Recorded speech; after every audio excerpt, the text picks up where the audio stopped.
Selamat malam, salam budaya, rahayu. Sih ing Allah rejeki lumintu datan ana rote. Marilah kita saling mendoakan bahwa kasih Allah memberikan rejeki yang terus-menerus, tiada henti dan tidak pernah surut. Semoga demikian.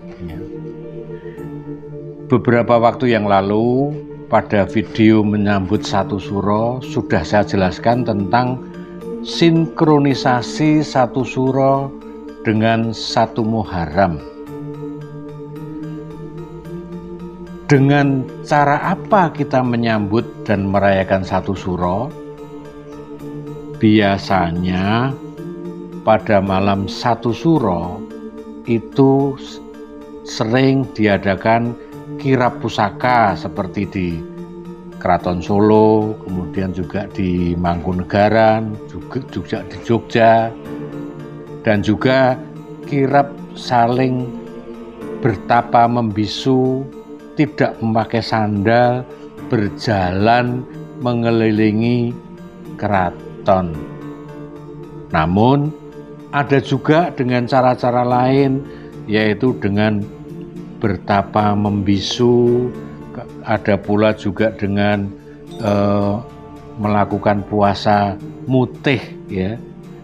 Biasanya kalau mau mengambil pengasihan ya, untuk pengasihan itu biasanya puasanya hanya makan ketan putih. Jadi nanti akan saya jelaskan secara terpisah ya. Kemudian juga sering adanya padusan atau siraman ya, siraman Sukerto. Sukerto maksudnya kesialan, jadi disiram agar kita tidak sial lagi. Nah, pada dasarnya di bulan Suro ini oleh leluhur Jawa digunakan sebagai waktu untuk mulat sariro. Mulat sariro itu adalah melakukan introspeksi diri. Jadi kita merenungkan apa yang pernah kita lakukan, kebaikan-kebaikan maupun justru kita harus memperbaiki segala apa yang kita lakukan yang tidak baik atau buruk ya.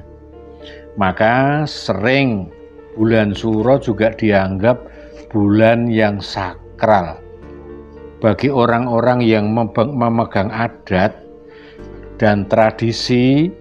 Mereka sering menunda kalau akan melakukan hajatan, ditunda dulu. Ini mereka yang masih memegang adat dan tradisi. Nah sobat budaya, di dalam ajaran Sastro Jendro Hayuningrat Pangruwating Diyu juga memiliki tradisi ruwatan atau dikenal dengan siraman Sukerto, yaitu siraman untuk membuang kesialan, kurang beruntung, dan menghapuskan segala persoalan yang membuat kita menjadi susah ya. Kemudian juga untuk panyunan, misalnya panyunan untuk mendapatkan jodoh, panyunan untuk mendapatkan rezeki yang lebih baik ya. Nah, itu dilakukan di tengah malam oleh para pesertanya dengan hati yang tulus dan sukacita. Jadi ketika disiram itu kita harus merasakan pasrah dan sukacita. Nah, biasanya dimandikan dengan air bunga dan jopo montro ya, dimantrai secara kejawen atau doa-doa Sastro Jendro. Ada versi-versi banyak, tetapi kalau di dalam siraman Sastro Jendro ini itu ada semacam aturan-aturannya. Nah, siraman ini sebetulnya adalah untuk membasuh badan raga agar keluar atau bersih dari semua kesialan.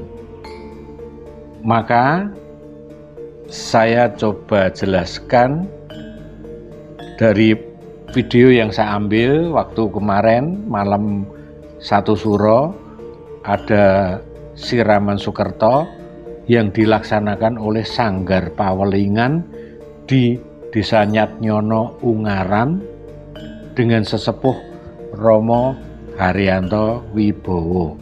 Saya sengaja hadir ke sono dan memang diundang ke sono untuk ikut menyaksikan dan ikut menyumbang doa sebagai pelestari ajaran Sastro Jendro Hayuningrat Pangruwating Diyu.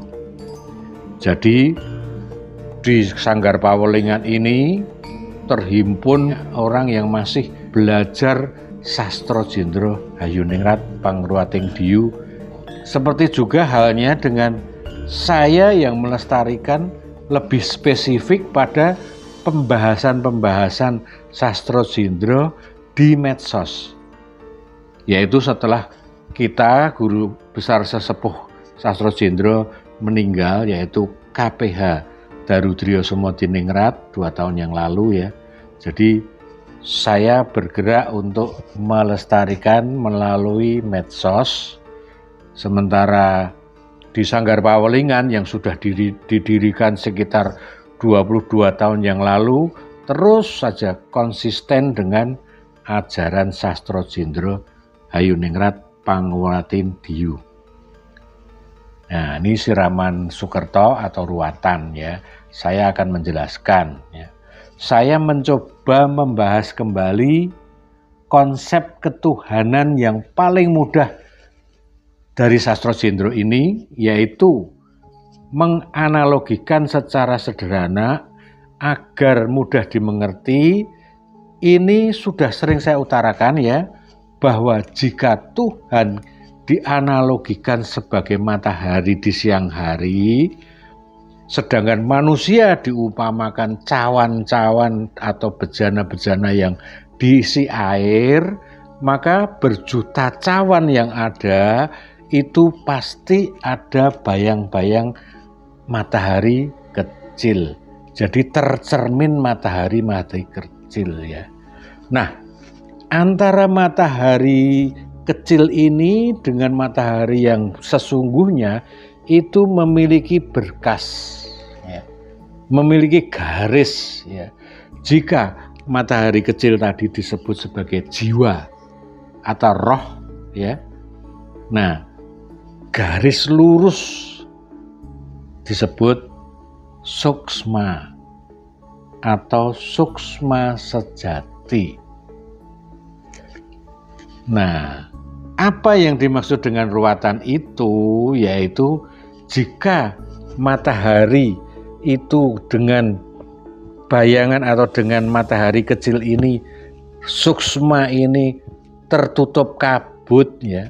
Misal ada rintangan kabut, semacam mendung yang melintasi, menghalangi itu, maka diperlukan ruatan. Jadi ruatan prinsipnya adalah membersihkan kembali garis suksma sejati ini supaya bersih. Itu prinsipnya begitu. Istilah Jawanya coro bodonya begitu. Nah, ketika alur garis berkas suksma sejatinya ini bersih, maka apa yang diberikan kepada kita, welas asih Gusti Kang Maha Kuwasa itu kembali lagi sebagai welas asih yang murni, yang bersih, dan kita bisa menikmati.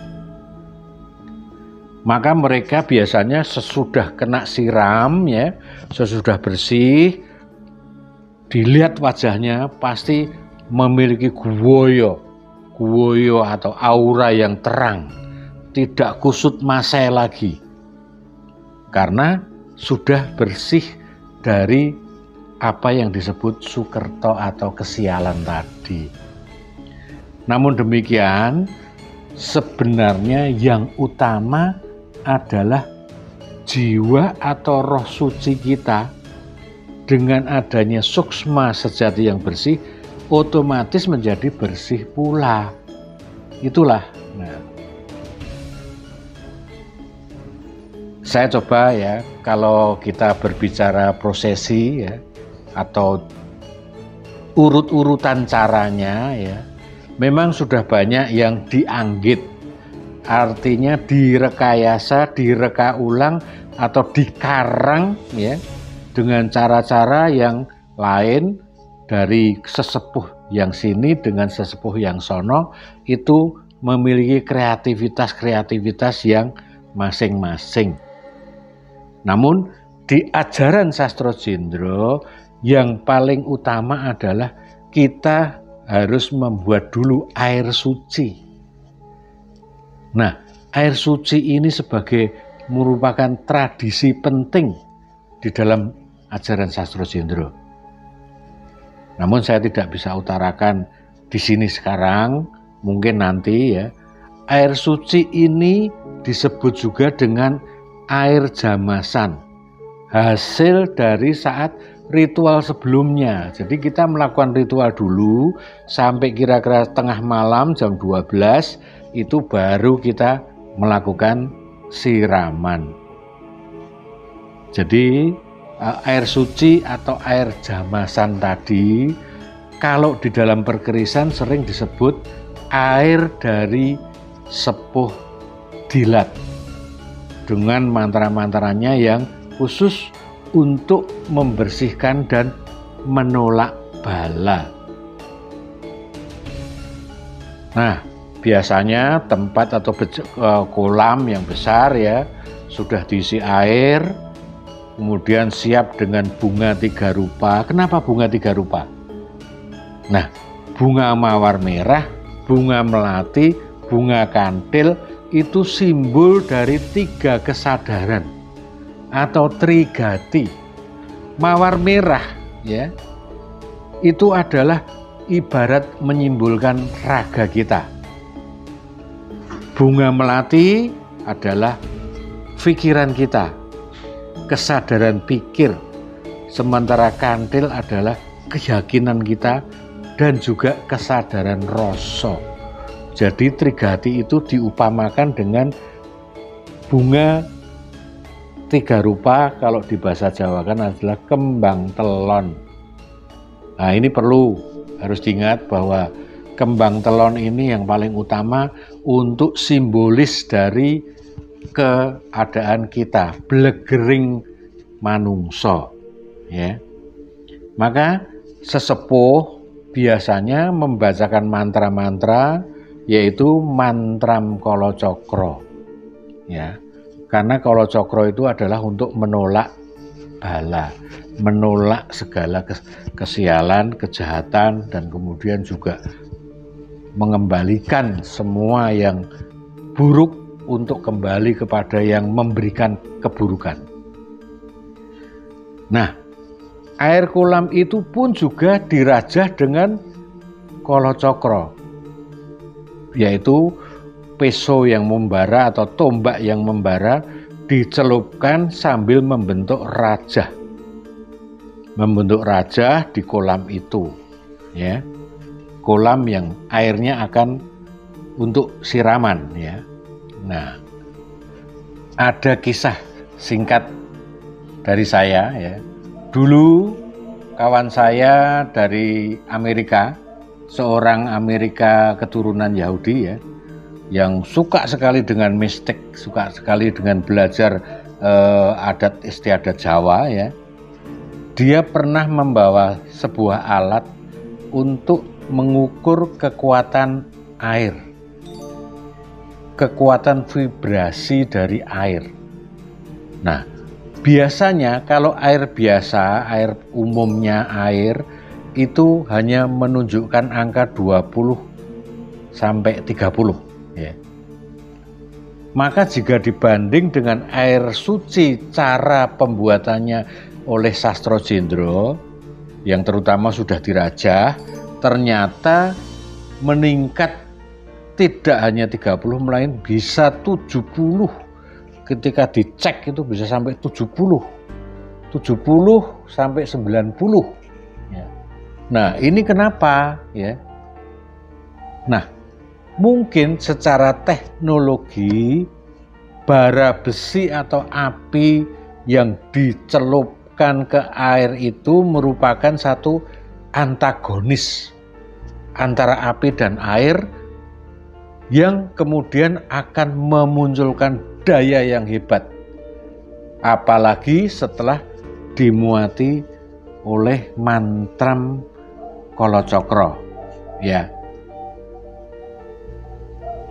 Nah, lalu 3 gelas air suci hasil dari jamasan tadi itu ditebar ke kolam. Selanjutnya juga 7 minyak dengan aroma yang bermacam-macam itu juga merupakan wakil dari aroma kembang setaman 7 rupa. Ya, itu ditebarkan ke air ya. Lalu juga 7 air dalam jerigen itu sudah disiapkan, diambil di tempat-tempat sakral tertentu. Misalnya dari alas ketonggo atau dari sendang-sendang yang sudah ditentukan harus ke sendang ini, itu mendapatkan 7 jerigen, yang 7 jerigen itu juga dituangkan ke kolam. Selesai itu, kemudian para peserta bersiap berdiam diri sambil mereka diharapkan berdoa masing-masing, diguyur satu persatu.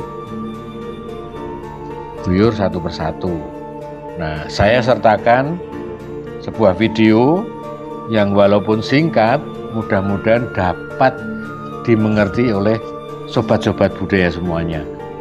Saya kira sampai di sini dulu, mudah-mudahan bisa bermanfaat. Salam budaya, Rahayu.